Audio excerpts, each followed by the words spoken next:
Alrighty, welcome back everyone, I am Blaze here. In this video, we are going to be talking about the top 3 soloing classes for EverQuest in the Shadows of Luclin expansion, and as well as making considerations for prior expansions.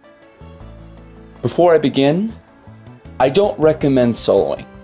Oftentimes, you'll get better experience grouping, and it'll be safer grouping than soloing. The downtime will be less. And the whole point of EverQuest is it's really a social game. It's not very fun when played alone to the same degree that it is when you're playing with friends, or you're playing with people that you're having a good time with, joking around with. But if you have to solo, this is where you want to look. I may not know all the details. There may be some features of classes that I'm unaware of. If you please do, if you don't agree with my list, please go ahead and make a comment. So for these first 2 places, I'm going to give it to the only classes that realistically can solo with no downtime whatsoever.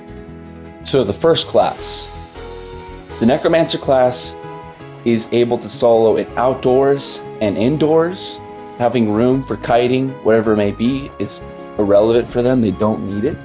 They have the best mana regeneration in the game, and with various clickies, HP regen is no longer a concern, especially with the Morturnum cap. It's considered to be the real Necro epic. They can put a life tap dot out that heals them for a considerable amount of HP to counteract any HP loss from their Lich line, from their mana regeneration.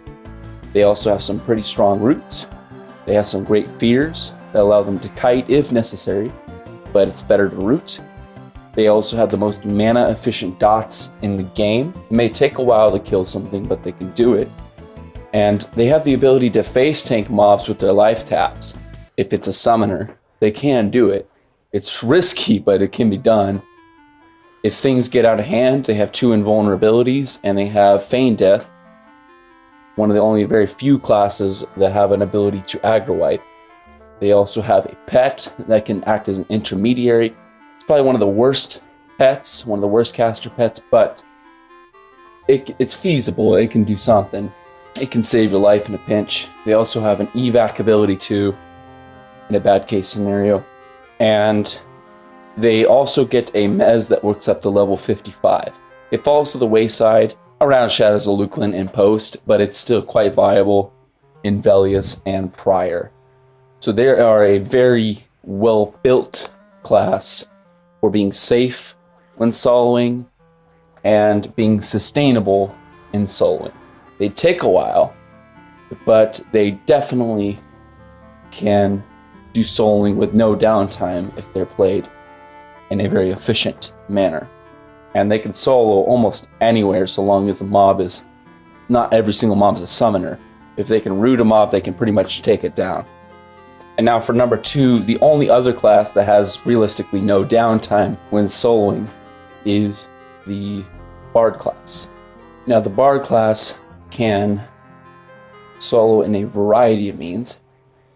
They can charm kite, or they can just charm a single mob, use it to fight another, dot them both down to kill them. They can face tank, but it's not ideal. They have a few options on their table. They can fear kite, but I think that also falls away in later expansions. Or they can just kite a single mob, snaring it and dotting it down to death. And because almost all of the Bard's abilities don't use mana, they can virtually do this indefinitely. And with kiting, you don't take any damage. So Bards could essentially solo ad infinitum, and with charming, so long as they have enough mana regeneration, with alternate advancements or their equipped gear, they can do it indefinitely. And they would take even less HP damage than Necromancer like they would. Bards are incredibly strong soloers, but they have their limitations too of being summoner mobs. Honestly, a Necromancer is better at handling a summoner than a Bard is in many circumstances. And Bards ideally need room. It can be done, they can solo indoors with charm and mezzing and all that, but it's way more risky because there's nowhere to run, and Bards don't have a way to drop aggro until Planes of Power with Fading Memories. But Necromancer and Bard are the only two classes that can realistically solo with zero downtime between fights. And now number 3, the last on the list, is the Druid class. They have downtime, but they have some very effective dots. They've got good snares, they've got good roots. They can keep a mob locked down and beating it down over time like a Necromancer can. They just can't keep mana regeneration up to compensate for the loss. They can also heal themselves. They have pretty strong direct damage nukes. They have evacs to get out of dodge. They're a run speed buff that Necromancers don't have. From my understanding, they can do quad kiting. They can charm animals in some zones, which is highly effective. I saw that being done in Siren's Grotto, where a druid used to charm the walruses as a pet. They can charm, absolutely. And I forgot to mention, Necromancers can charm undead too. That's actually one of the best things they can do. But charming for Necromancers and Druids is a bit more risky because they don't bring their own Tash or Mallow to the table to make that charm last full duration. If that charm breaks early, they're going to get smacked. But Druids are definitely viable soloers. Their issue is just mana regeneration. And now for some honorable mentions. These are classes that can solo, but not to the same degree of the first 3. Some of these classes include Wizards that can do, I think they have an AoE snare, and they can do a AoE nuke and take down 4 mobs. I remember seeing Wizards camp the Suit Camp in Awakening Lands. They used to take the 4 suits of sentient armor, AoE snare them, kite them around, and AoE nuke them every 15 minutes and do an amazing job. They kill those suits way faster than I ever did, bar charm kiting. And also, Wizards have the hardest single target nukes. They can often completely kill a level appropriate mob within a single nuke spell. And then they have the safety valves of their evacs and ports.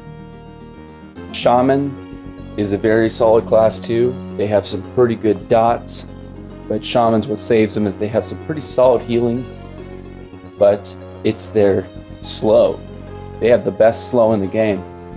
Almost anybody can tank a mob when it's slowed 80, 90%. So Shamans can often face tank mobs while they let their dots do the work.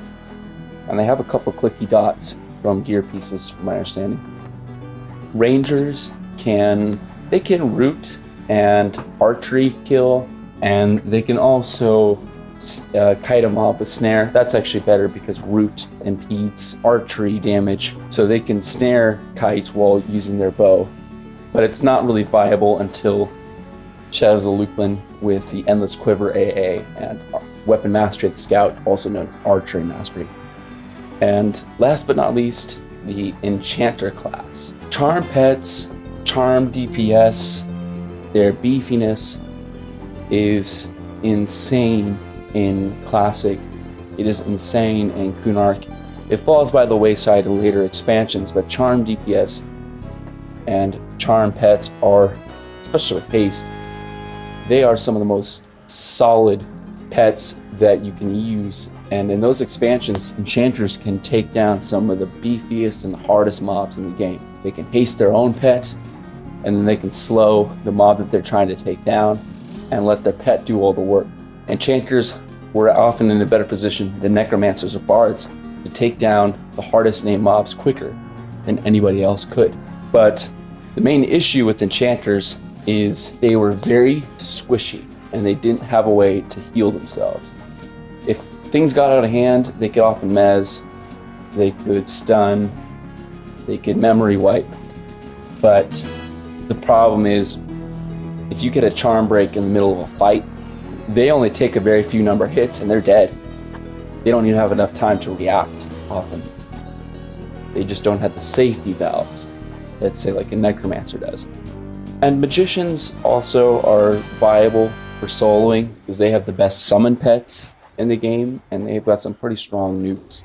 And they can also heal their pets as well. They're actually quite strong in the beginning of the game too, similar to Enchanters. But their main issue is just running out of mana.